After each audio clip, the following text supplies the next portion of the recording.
Hey everyone, welcome back to Literate Lens. I'm so glad you're here today because we're about to dive into a book that honestly changed the way I look at success, failure, and everything in between. If you've ever felt like you were on top of the world one moment and completely lost the next, or if you've seen people around you self destruct right when things were going well, this summary is going to hit different. We're talking about Ryan Holiday's Ego is the Enemy. And trust me, this isn't your typical self help book. Before we jump in, if you haven't already, hit that subscribe button for Literate Lens because we're building a community of people who want to learn, grow, and become the best versions of themselves through the wisdom hidden in books. All right, let's get into it. So imagine this. You're scrolling through Instagram and you see someone your age who just landed their dream job. Or maybe they started a business that's blowing up, or they're traveling the world. And there's this little voice in your head that says, I could do that. Actually, I could do it better. That voice, that little whisper that makes you feel invincible and special, that's your ego talking. And Ryan Holiday wants you to understand something crucial. That voice is not your friend. In fact, it might be the biggest enemy you'll ever face. The thing about ego is that it's sneaky. It doesn't show up wearing a villain's cape. It disguises itself as confidence, as ambition, as self-belief. And here's where it gets really tricky. We actually need some of those things to succeed. So how do we tell the difference? How do we know when we're being genuinely confident versus when our ego is setting us up for a massive fall? That's exactly what this book explores, and Holiday breaks it down into three major phases of our lives. When we're aspiring to achieve something, when we've actually achieved success, and when we face failure. Let me walk you through each one, and I promise you, you'll start seeing ego everywhere once we're done. So imagine this.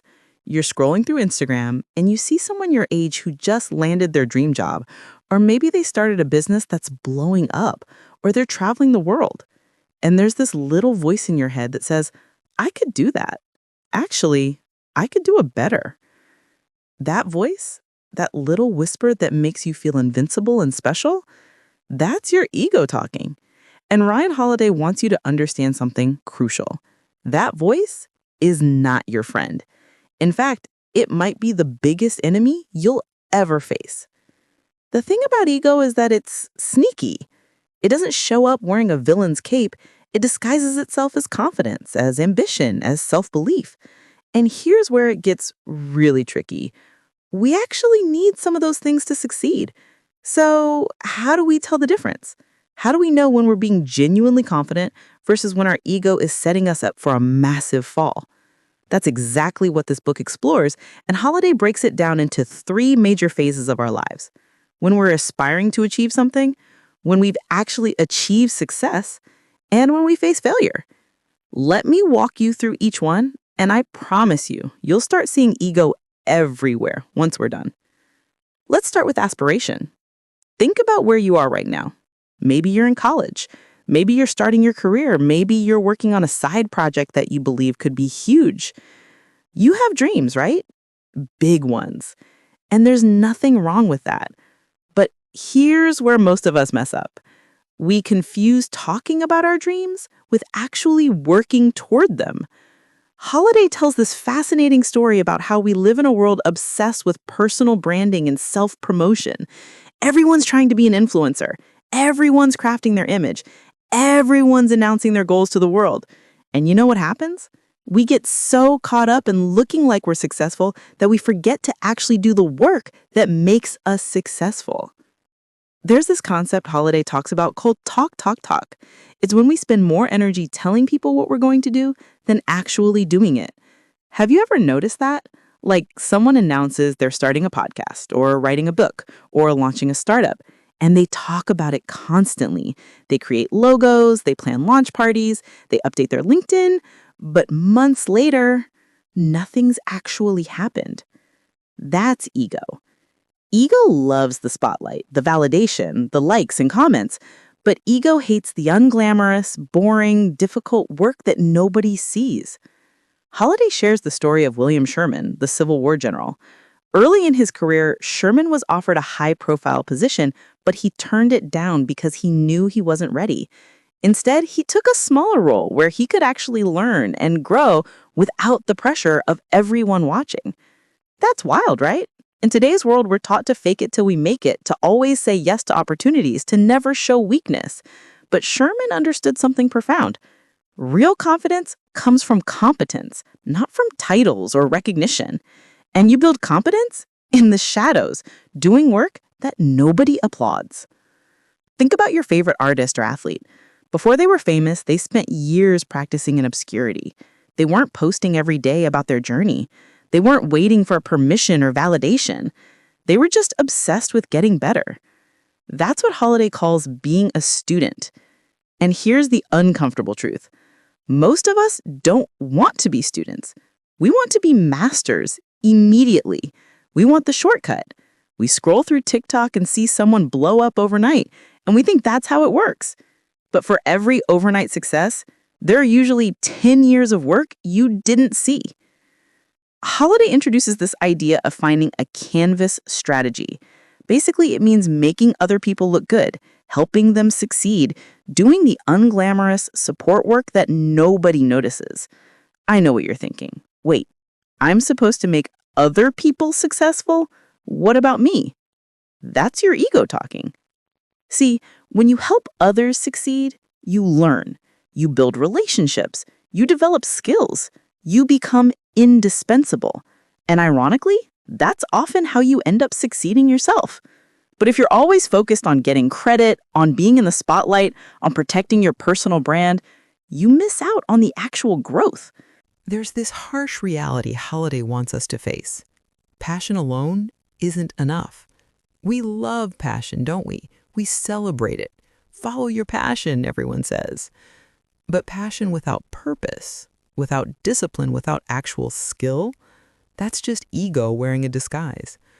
Holiday talks about how passion can actually blind us. It makes us think we're special without putting in the work to become special.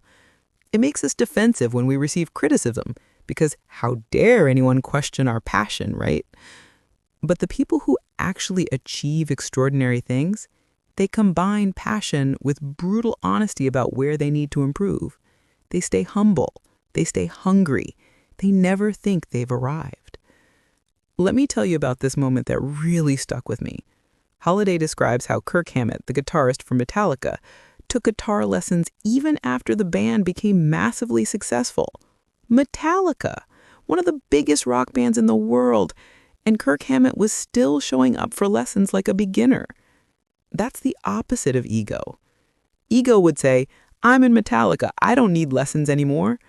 But Hammett understood that there's always room to grow, always something to learn. That's the mindset that keeps you great instead of just being great for a moment. Now here's where it gets really interesting. Let's say you've done the work. You've been patient, you've been humble, you've learned from everyone around you. And then it happens. Success. You get the promotion, your business takes off, your creative project goes viral, whatever it is. Congratulations! But guess what shows up right alongside that success? You guessed it, ego. And this time, ego is way more dangerous because now it has evidence. Now it can say, see, you are special. You did deserve all that attention you wanted. This is where so many people self-destruct. Holiday talks about how success can be even more challenging than the journey to get there. When we're aspiring, we're hungry, we're focused, we're willing to learn. But once we achieve something, that hunger can disappear. We start thinking we've figured it all out. We stop listening to feedback because we believe our own hype. We make decisions based on how they'll make us look rather than what's actually right. And slowly, quietly, we stop growing. And in a world that's constantly changing, if you stop growing, you start dying. There's this powerful concept in the book about always staying a student, even at the top, maybe especially at the top. Holiday uses the example of Genghis Khan, who despite building one of the largest empires in history, was constantly learning from the people he conquered. He didn't think his way was the only way. He was curious. He adapted. He stayed humble even as an emperor. Compare that to so many leaders today who get a little bit of success and suddenly they think they're geniuses at everything. They stop asking questions, they surround themselves with yes men, and eventually they lose touch with reality. Here's something that might make you uncomfortable. Success can make you entitled. You start thinking you deserve certain treatment. You get annoyed when things don't go your way because don't people know who I am? You become fragile. And that fragility, that's ego. Real strength is being able to handle success without changing who you are. It's keeping the same work ethic, the same humility, the same willingness to serve others. But that's incredibly hard because everything around you is telling you to be impressed with yourself. Holiday shares this idea of being a workaholic in the right way.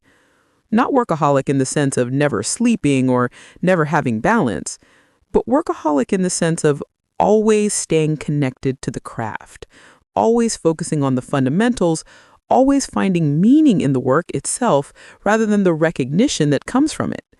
He talks about how truly great people fall in love with the process, not the outcome. They show up every day not because they're chasing fame or money, but because the work itself is fulfilling. And here's the magic. When you approach success that way, you sustain it. You don't burn out. You don't self-destruct. You just keep going, keep improving, keep contributing. But Holiday doesn't stop there, because life doesn't stop with success, does it? Eventually, inevitably, we all face failure. Maybe we lose the job. Maybe the relationship ends. Maybe the business fails. Maybe we get sick or injured. Maybe we just stop being relevant. And when failure hits, ego shows up again, but this time in a different form. This time, ego is about protecting ourselves.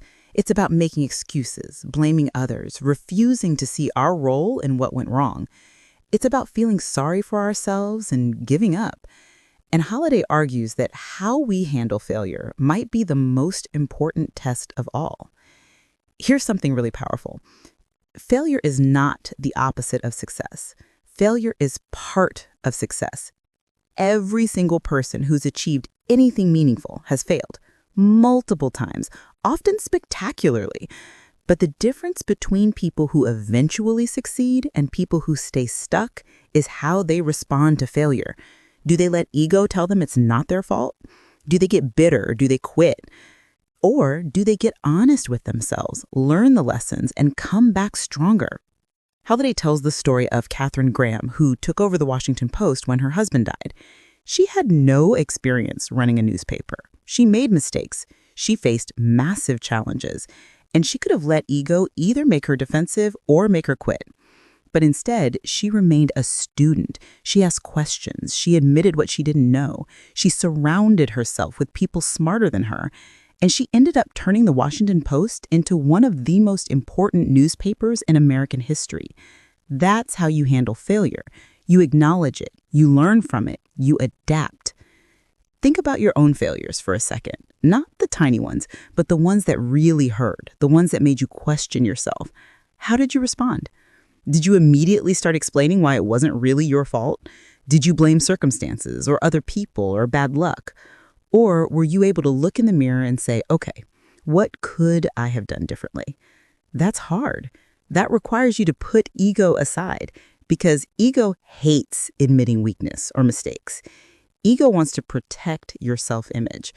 But growth only happens when you're willing to be uncomfortable, to be honest, to be vulnerable. Holiday talks about the alive time versus the dead time. When you're facing setbacks, when things aren't going your way, you have a choice.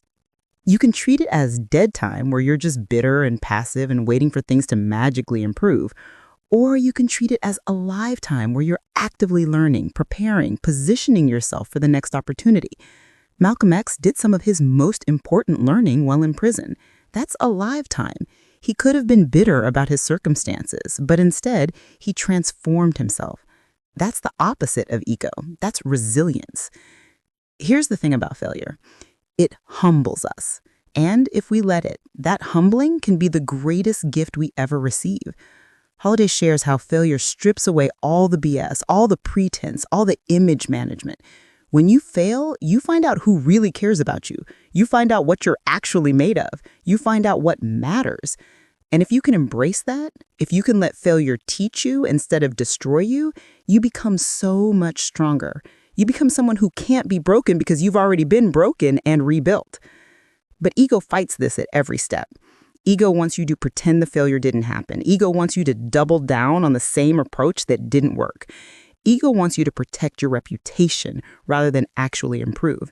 And if you listen to ego during failure, you stay stuck. You become one of those people who peaked early and then spent the rest of their life talking about back in the day. Don't be that person. Use failure as fuel, not as an excuse. Holiday introduces this idea of drawing the line between what you can control and what you can't. This comes from Stoic philosophy, which Holiday is deeply influenced by. When you fail, there are always external factors you couldn't control. Maybe the economy crashed, maybe someone betrayed you, maybe you got unlucky. Fine, those things happened. But there are also things you could control. Your effort, your decisions, your attitude, your preparation. And ego hates this because ego wants to focus only on the external stuff. It's not my fault. But the path forward always involves focusing on what you can control and letting go of the rest. Think about athletes who get injured. Some of them get bitter and angry about the unfairness of it. And you know what? It is unfair. They didn't deserve to get injured. But the ones who come back stronger, they focus on their rehabilitation. They work on the mental game. They study film. They do everything within their control while accepting what isn't. That's maturity. That's wisdom. That's the opposite of ego. Holiday walks us through all these ideas, and there's this thread that runs through everything. Ego is about you. It's about how you look, how you feel, how you're perceived. But meaning, real fulfillment, lasting success, that comes from something bigger than yourself. It comes from serving others. It comes from contribution. It comes from being part of something that matters. When you shift your focus from what can I get to what can I give, ego loses its power. Holiday talks about how the most fulfilled people he studied weren't necessarily the most famous or the richest.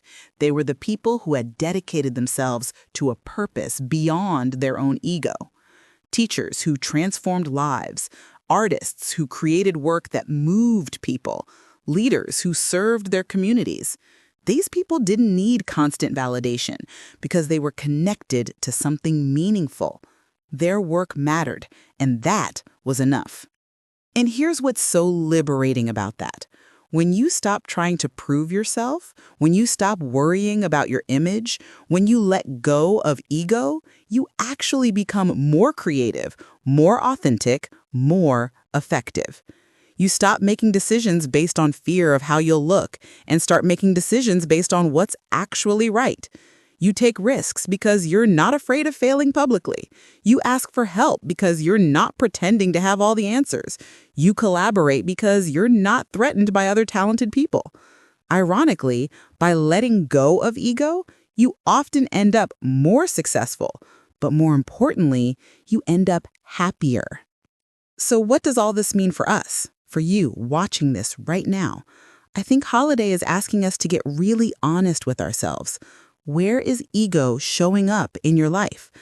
Are you talking more than you're doing? Are you so focused on your personal brand that you're neglecting the actual skills that create value?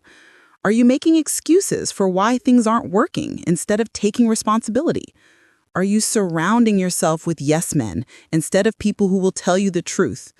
Are you more concerned with being recognized than being good?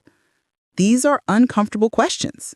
Trust me, going through this book made me realize how often ego drives my decisions. How often I care more about looking smart than actually learning. How often I'm defensive when I receive criticism. How often I want credit for things. And realizing that, that's the first step. You can't fight an enemy you can't see. Once you start recognizing ego, you can start challenging it. Holiday gives us some practical ways to keep ego in check. First, stay a student always. No matter how much success you achieve, maintain beginner's mind. Stay curious, stay humble, keep learning from everyone around you. Second, focus on the work, not the recognition. Fall in love with the process, the craft, the daily practice. Let the results be a byproduct, not the goal. Third, be brutally honest with yourself. When things go wrong, ask what you could have done differently. When things go right, acknowledge all the help you received and all the luck that was involved. Fourth, serve something bigger than yourself. Find a purpose that matters. Contribute to something meaningful. Get outside your own head and your own concerns. Fifth, surround yourself with people who will keep you grounded. People who knew you before success. People who will tell you when you're being an idiot. People who care about you, not your status. And finally, remember that ego is always there. It doesn't go away. You just get better at recognizing it and choosing differently. As we wrap up, I want you to think about this. Your life is going to have ups and downs. You're going to aspire, you're going to succeed, and you're going to fail, multiple times in each category. The question is, who do you want to be through all of it?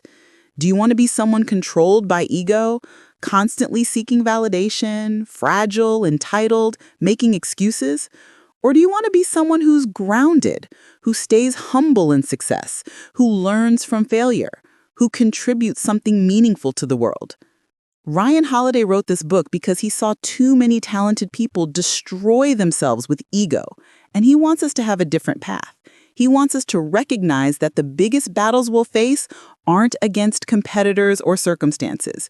They're against ourselves, against the voice that whispers we're special, that we deserve more, that we already know enough, that it's not our fault. That voice will never go away, but we can learn not to listen to it. I hope this summary has given you some things to think about. This book honestly changed how I approach everything, from my work to my relationships to how I handle setbacks. And if you found value in this, do me a favor. Hit that subscribe button for Literate Lens. We're building a community of people who want to grow, who want to learn from the wisdom in books, who want to become better versions of themselves. And we're just getting started. There are so many more incredible books we're going to explore together. Also, drop a comment and let me know, where do you see ego showing up in your life? What resonated with you from this summary? I read every comment and I love hearing your thoughts. And if you know someone who needs to hear this message, someone who's struggling with ego or success or failure, share this video with them.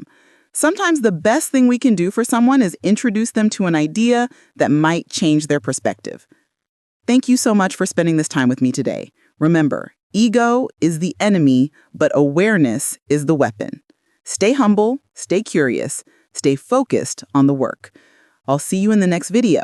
Until then, keep learning, keep growing, and I'll catch you later.